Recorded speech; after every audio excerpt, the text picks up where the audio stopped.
Tata capital का mega IPO 15,000 crore का, क्या इसको अप्लाई करना चाहिए और क्या चल रहा है इसका ग्रे मार्केट प्रीमियम और किस तरीके से इस आईपीओ में मैक्सिमम प्रॉफिट बना सकते हैं, चलिए जानते हैं। दोस्तों ये एक रिव्यू वीडियो नहीं रहने वाला। रिव्यू आई थिंक आपने बहुत लोगों का देख लिया होगा, मेरे पास कुछ एक्स्ट्रा ऐड करने को है नहीं।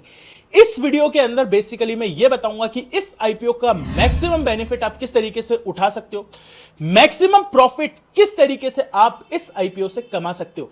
जब भी एक बड़ा आईपीओ आता है वो एक बड़ी अपॉर्चुनिटी लाता है थोड़ी सी रिस्क के साथ। रीजन यही है क्योंकि कोई भी कंपनी बहुत बड़ी होकर अगर आती है, हालांकि मैं कहूं कि मल्टी बैगर रिटर्न देगी ये पॉसिबल नहीं है, लेकिन वो जो 10, 15, 20% के अच्छे रिटर्न्स जो होते हैं बहुत ही शॉर्ट टाइम में आपको मिल सकते हैं। अब मिल सकते हैं क्यों बोल रहा हूं, क्योंकि मार्केट का माहौल आपको पता ही है। मार्केट अभी हो रखा है वॉलेटाइल। एक दिन थोड़ा अच्छा चलता है, 3 दिन वापस खराब हो जाता है, 4 दिन खराब हो जाता है, फिर शायद एक दिन थोड़ी सी राहत दे दे। तो अगर वो राहत वाले दिन लिस्ट होता है तो आपको थोड़ा सा प्रॉफिट एक्स्ट्रा मिल जाएगा। अगर नेगेटिव डे लिस्ट होता है तो किस तरीके से इसकी लिस्टिंग पे इंपैक्ट आएगा, ये सभी बातें अपन इस वीडियो के अंदर डिस्कस करने वाले हैं। दोस्तों अभी आपको चैनल मिला होगा सर्च करके, लेकिन आगे भी हर आईपीओ से रिलेटेड मैं आपको फाइनल डिसीजन और लिस्टिंग स्ट्रेटेजी केवल 1 मिनट पे बता देता हूं, तो इसलिए इस चैनल को सब्सक्राइब कर लो। टाटा कैपिटल के आईपीओ की अगर बात की जाए तो आईपीओ ओपन होगा 6 तारीख को, क्लोज हो जाएगा 8 तारीख को। आईपीओ की साइज की बात की जाए तो वो है 15,000 करोड़। फिर से बोलता हूं 15,000 करोड़। रिटेल पोर्शन इस आईपीओ के अंदर रहने वाला है 5,000 करोड़ के आसपास का। मतलब समझ रहे हो, जितने भी आपके दोस्त हैं जो बोलते हैं कि यार अलॉटमेंट नहीं आता मेरे पास, तो मैं कितने ही आईपीओ लगा लूं मेरे पास अलॉटमेंट आता ही नहीं है, उन सभी के साथ ये वीडियो शेयर कर दो, क्योंकि मैं कह रहा हूं सबके पास अलॉटमेंट आने वाला है। हर वो इंसान जो एटलीस्ट 2 अकाउंट से लगाता है उसके पास तो अलॉटमेंट आएगा ही आएगा, लेकिन अगर कोई एक अकाउंट से भी लगाता है तो मैक्सिमम प्रोबेबिलिटी है कि उसके पास भी अलॉटमेंट आ जाएगा। लेकिन सवाल वही आ जाता है कि क्या आप अलॉटमेंट लेना चाहोगे। मतलब अलॉटमेंट तो आ रहा है, लेकिन क्या एक्चुअल में प्रॉफिट भी होगा। तो मैं आपको एक चीज बताऊं, जब भी बड़ा आईपीओ आता है ना, तो उसके अंदर एक फायदा ये होता है कि भले ही 5-10% का प्रॉफिट हो, लेकिन वो प्रॉफिट बड़ा बना सकते हो आप। और ये इसकी स्ट्रेटेजी मैंने कई बार अपने ओपन टेलीग्राम व्हाट्सएप चैनल पे वॉइस नोट के थ्रू शेयर की है। एग्जाम्पल के लिए बताऊं, एचडीबी फाइनेंशियल सर्विसेज, उसका जीएमपी भी जितना आपको याद होगा 10 से 12% के आसपास ही चल रहा था। बहुत से लोग अनश्योर थे कि लगाना नहीं लगाना, और मैं कहूं मैक्सिमम लोगों ने तो वो आईपीओ लगाया भी नहीं, यही सोच के कि यार इसके अंदर तो जीएमपी नहीं है।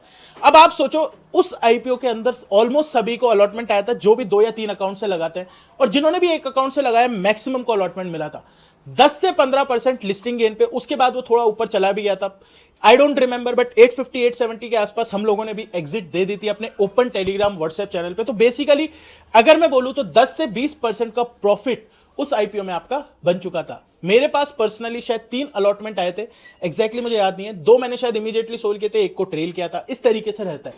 तो अब एक स्ट्रेटजी आप समझो, अगर आपके पास 5 अकाउंट है, एक बार अज्यूम करके चलते हैं 5 अकाउंट है, 5 से आपने आईपीओ लगाया। छोटे आईपीओ के अंदर तो आपके पास अलॉटमेंट आता ही नहीं, लेकिन बड़े आईपीओ के अंदर मैं मानूं एक में अलॉटमेंट आ गया जिसकी जीएमपी 15-20% या 30% या 40% तक है, वो लिस्ट होता है सपोज 5,000 के प्रॉफिट पे। तो एक्चुअली आपको आपकी कैपिटल पे कितना प्रॉफिट हुआ, 15,000 की आपने 5 एप्लीकेशन लगाई, मतलब 75,000, वहीं पे प्रॉफिट होता है आपके 5,000 का। अब एक सिनेरियो दूसरा लो कि आपने 5 अकाउंट से लगाया, 3 से 4 अकाउंट में आपके पास अलॉटमेंट आ गया, लेकिन प्रॉफिट 10% ही हुआ, तो 60,000 का आपके पास अलॉटमेंट आ गया जिस पे 10% भी प्रॉफिट होता है, तो 6,000 का प्रॉफिट हो जाता है। मैं हमेशा कहता हूं आईपीओ लगाना कभी भी किस्मत का खेल नहीं होता, it's a game of probability. आप बोलोगे यार मेरे पास अलॉटमेंट नहीं आता, क्यों नहीं आता? क्योंकि बहुत ज्यादा सब्सक्रिप्शन हो जाता है। कितना सब्सक्रिप्शन हो जाता है? 10, 15, 20 टाइम्स। क्या करें मैक्सिमम, जैसे कि सपोज अगर आपने 5 अकाउंट से भी लगाया और 20 टाइम सब्सक्राइब हुआ है, तो मतलब 25% प्रोबेबिलिटी हो जाती है कि आपके पास अलॉटमेंट आएगा। 25% मतलब का क्या है कि हर 4 में से एक बार तो आपके पास अलॉटमेंट आना ही चाहिए। तो ये वाली मैथ से आप चलोगे, ये वाली स्ट्रेटजी से आप चलोगे, अलॉटमेंट भी आएगा, प्रॉफिट भी बनेगा, और मेरे पास आता भी रहा है। अगर आप मेरे ओपन टेलीग्राम व्हाट्सएप पे जुड़े हुए हो तो आपको मैंने हर बार दिखाया, ऑलमोस्ट अभी रिसेंट में जितने भी आईपीओ लिस्ट हुए हैं उनके अंदर भी मैक्सिमम अलॉटमेंट मेरे पास आए हैं। मैं ये नहीं कह रहा कि बहुत ज्यादा अलॉटमेंट आता है, स्मॉल एचएनआई में आ जाता है, बिग एचएनआई में आ जाता है, लेकिन रिटेल में एक लॉट तो आ ही जाता है। तो इसके लिए आपके पास सबसे पहले तो बहुत सारे डीमैट अकाउंट होने चाहिए। अब आप बोलोगे एक जने के नहीं, जितने भी आपके फैमिली मेंबर्स या फ्रेंड्स हैं उनके नाम से डीमैट खुलवा के रखो, जिसमें भी आपको पसंद आ रहा है वहां पे खुलवा के रखो। मैं अभी आपको कोई प्रमोशन नहीं कर रहा क्योंकि मेरे पास है नहीं कोई प्रमोट करने के लिए। जितने डीमैट से हो सके आप आईपीओ लगाओ। अब अगर टाटा कैपिटल की बात की जाए तो यार कंपनी अच्छी है, एनबीएफसी सेक्टर से, जैसे कि आपने रिसेंटली अगर थोड़ा सा भी आरबीआई पॉलिसी को फॉलो किया तो वहां पर आपने देखा होगा आरबीआई जो है क्रेडिट ग्रोथ को देख रही है। आरबीआई को बेसिकली अब जितने भी उन्होंने 3-4 स्टेप्स ऐसे लिए जिससे कि क्रेडिट ग्रोथ बढ़े। सबसे पहले तो उन्होंने कहा है कि आने वाले टाइम में अगर रेट कट करना पड़े और रेट कट करने को तैयार है। इकोनॉमी में ऑलरेडी इन्फ्लेशन बहुत ज्यादा कंट्रोल में आ रखी है, बेसिकली एक लैंडिंग का टाइम जो है वापस आ सकता है। इसलिए ये सारे फैक्टर्स जो हैं टाटा कैपिटल के लिए पॉजिटिव हो जाते हैं। नेगेटिव क्या है? नेगेटिव यही है, साइज बहुत ज्यादा बड़ा है। जब बहुत ज्यादा बड़ा साइज होता है तो ग्रोथ दिखाना बहुत ही मुश्किल होता है।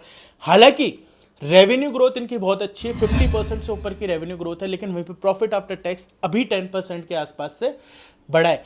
पी रेशियो जिस पे कंपनी आना चाह रही है वो 33 का। अब यहीं पे एक प्रॉब्लम है, टाटा की कंपनी ट्रेडिशनली एक बेनिफिट रिटेलर्स को देने में जानी जाती है। जितने भी टाटा के पहले आईपीओज आए वो थोड़ा सा रिटेलर्स को एक बेनिफिट देते हैं। हालांकि अगर आप देखोगे तो जो अपना अनलिस्टेड मार्केट में प्राइस चल रहा था 1000 से ऊपर, वहां पर तो इसका प्राइस बैंड केवल 316 का है, तो वो एक बेनिफिट समझ सकते हो। बट अनलिस्टेड मार्केट में वैसे फ्रॉड चलती है, मैं कितनी बार बोल चुका हूं वहां पे फ्रॉड होते हैं। इस वजह से कितनी बार ऐसी स्पॉन्सरशिप अपॉर्चुनिटीज आई है जो मैंने साफ मना कर दी, क्योंकि वहां पे साफ दिख रहा था कि काइंड ऑफ रिटेलर्स के साथ एक जो है फ्रॉड हो रहा था। बस वहीं पे एक चीज है कि टाटा की कंपनी ट्रेडिशनली जो बेनिफिट्स दे रही थी वो इस टाइम पे रीजनेबली वैल्यूड है। हालांकि मैं कहूं कि एक प्रीमियम जो टाटा की कंपनी को मिलना चाहिए, उस प्रीमियम की वजह से आपको एक लिस्टिंग गेन या फिर मैं कहूं लिस्टिंग के बाद थोड़ी सी आपको रैली देखने को मिल सकती है। अब ये किन फैक्टर्स पे डिपेंड करेगा? ये डिपेंड करेगा सब्सक्रिप्शन बेसिस पे।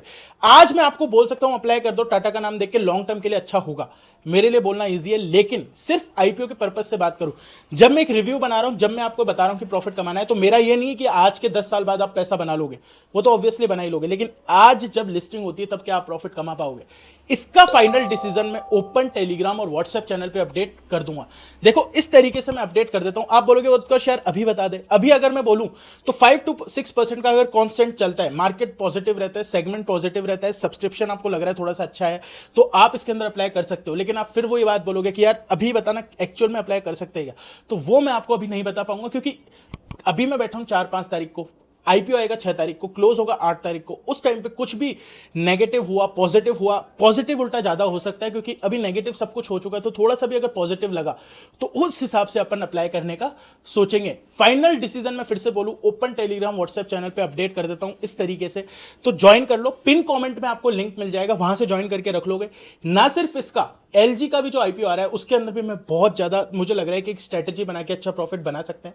उसकी स्ट्रेटेजी या तो चैनल पे शेयर कर दूंगा या फिर वॉइस नोट के through open Telegram WhatsApp channel पे मैं शेयर कर देता हूं, जो मैंने पहले भी शेयर करी थी एचडीबी फाइनेंशियल्स के लिए।